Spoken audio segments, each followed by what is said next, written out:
এই রমজান আল্লাহ তাআলা কেন দিলেন? রমজান মাসে রোজা বান্দার প্রতি আল্লাহ তাআলা কেন ফরজ করলেন? এই বিষয়ে আল্লাহ পাক রব্বুল আলামিন নিজেই বর্ণনা দিয়েছেন। কোরআনুল কারীমের মধ্যে আল্লাহ পাক রব্বুল আলামিন বলেন, ইয়া আইয়ুহাল্লাযীনা আমানু কুতিবা আলাইকুমুস সিয়াম কুতিবা আলাইকুমুস সিয়াম কামা কুতিবা আলাল লাযীনা মিন ক্বাবলিকুম লাআল্লাকুম তাত্তাকুন। আল্লাহ পাক রব্বুল আলামিন বলেন, হে ঈমানদাররা, হে মুমিনগণ, ইয়া আইয়ুহাল্লাযীনা আমানু,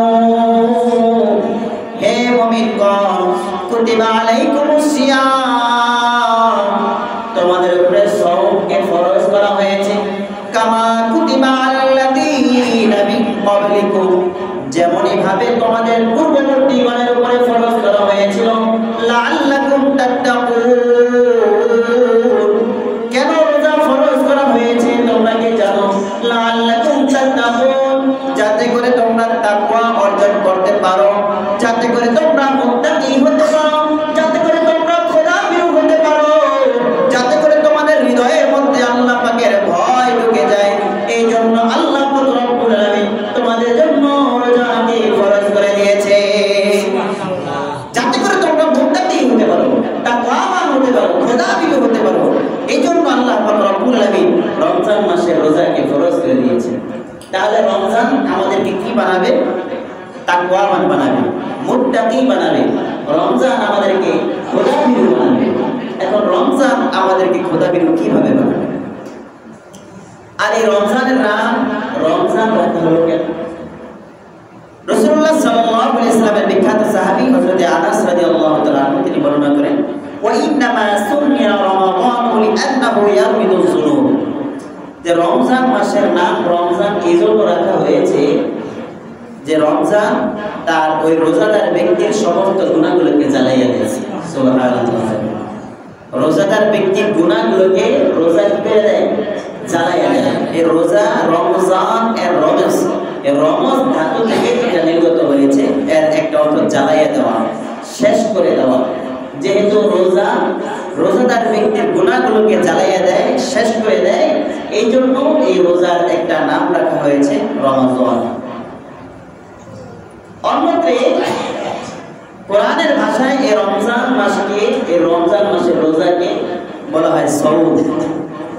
এই সওম শব্দের একটা অর্থ হলো বিরত থাকা। তাহলে আল্লাহ পাক রব্বুল আলামিন সওম শব্দ ব্যবহার করলেন। এই বিরত থাকার অর্থ কি? ফুকাহায়ে কেরাম তারা ফিকহ কিতাবের মধ্যে লিখেছেন। আর আল্লাহ পাক রব্বুল আলামিন কোরআনের মধ্যে বলে দিয়েছেন যে সুবে সাদিক থেকে নিয়ে একেবারে সন্ধ্যা পর্যন্ত তোমরা খাওয়া দাওয়া স্ত্রী সহবাস থেকে বিরত থাকবে। ফুকাহায়ে কেরাম এটাকেই বলেছেন যে সুবে সাদিক থেকে নিয়ে একেবারে সন্ধ্যা হওয়া পর্যন্ত, সূর্য ডোবা পর্যন্ত খাওয়া দাওয়া এবং স্ত্রী সহবাস থেকে বিরত থাকার নাম হচ্ছে রমজান। এই জন্য রমজানকে সওম বলা হয়, বিরত থাকতে হবে এই সমস্ত কাজ থেকে।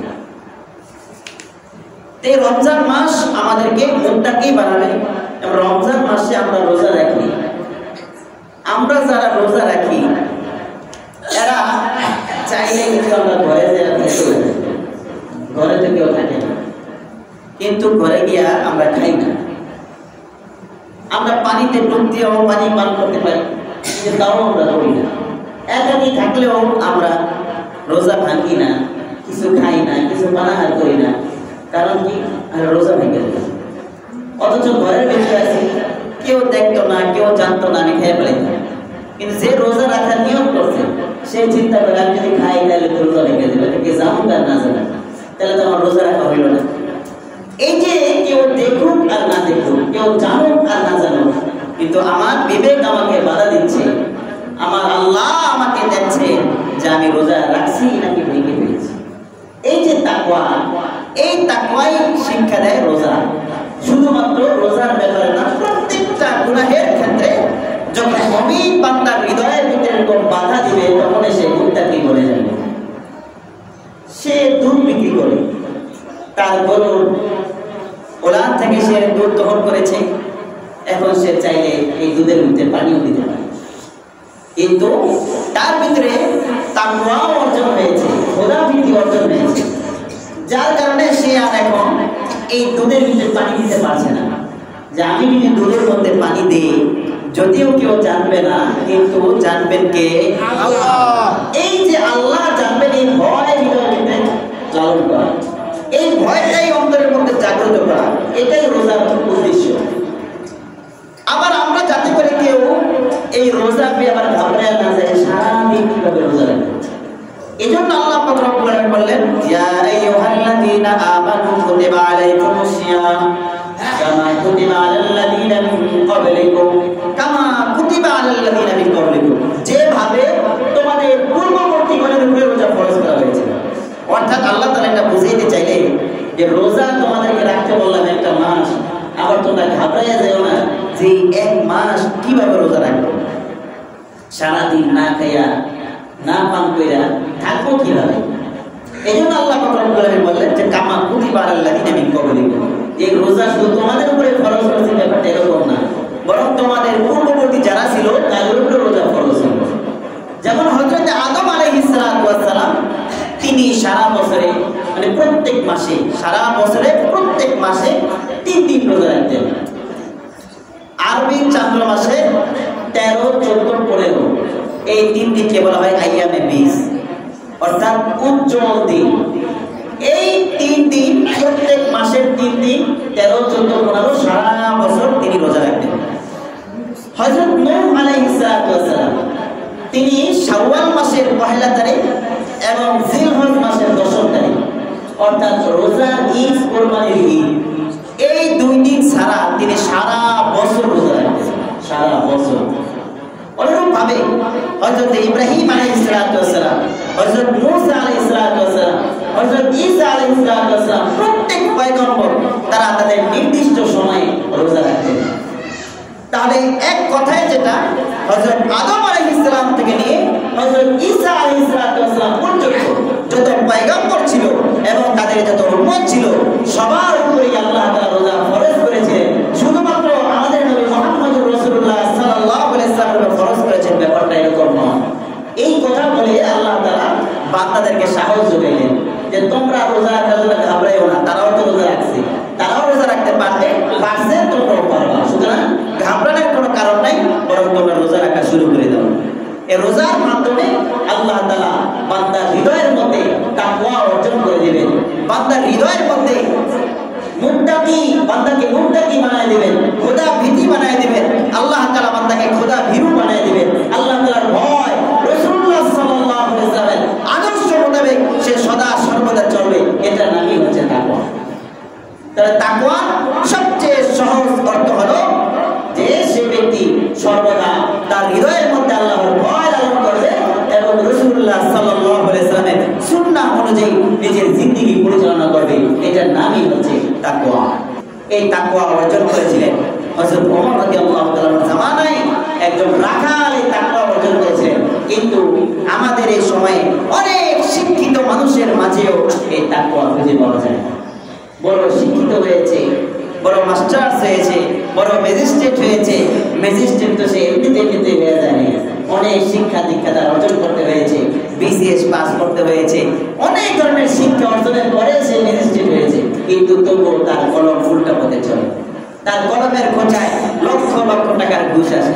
তাহলে সে শিক্ষিত হয়েছে বটে, কিন্তু সে সৎ চরিত্রবান তাকওয়াবান মানুষ হতে পারে না। এজন্য আমাদের কি সৎ চরিত্রবান তাকওয়াবান মানুষ হতে হবে। আর এই তাকওয়া অর্জন করতে হলে অবশ্যই আমাদেরকে রমজান মাসে রোজা রাখতে হবে, আর এই রোজার মাধ্যমে আমাদের তাকওয়া অর্জন করতে হবে। সাইয়েদনা হযরত ওমর ফারুক রাদিয়াল্লাহু তাআলা আনহু, তিনি তার জামানার মধ্যে বিভিন্ন সময় তিনি ছদ্মবেশ ধারণ করে বাহিরে বের হতেন এবং লোকদের খোঁজ খবর নিয়ে তিনি দেখতেন জনগণ কি অবস্থায় আছে, কোন অবস্থায় আছে।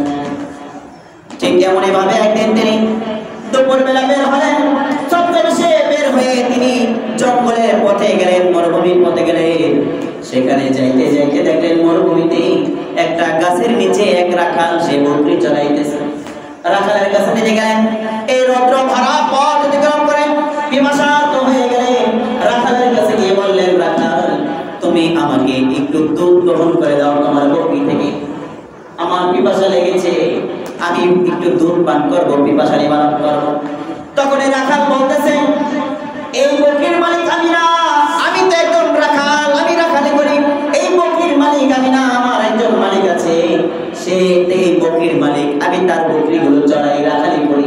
সুতরাং আমি তোমাকে দুধ গ্রহণ করে দিতে পারবো না, বরং তোমার যদি দুধ খেতে হয় তাহলে এই মালিকের কাছে যেতে হবে। সাইয়েদনা হযরত ওমর ফারুক রাদিয়াল্লাহু তাআলা এবার তিনি চিন্তা করলেন, তাহলে এই রাখালটাকে একটু পরীক্ষা করা যাক। এই রাখাল আসলে কোনো মুত্তাকি ব্যক্তি, তাকওয়াবান ব্যক্তি, নাকি তার আরো কোনো লোভ লালসা আছে। এই জন্য ওমর ফারুক রাদিয়াল্লাহু তাআলা তাকে পরীক্ষা করলেন।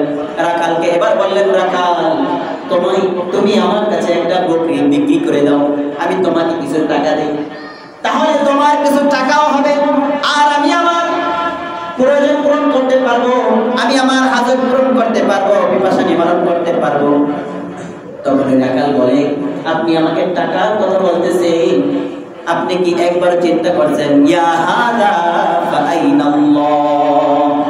রাখাল চিৎকার দিয়ে বলতেছে, ইয়া হাদা ফাইনাল্লাহ, আপনি আমাকে বলতেছেন আপনার কাছে আমি বকরি বিক্রি করে দিব, আর আমি লাভবান হব, আপনিও লাভবান হবেন, আমার মালিক জানবে না, দেখবে না, ফাইনাল্লাহ।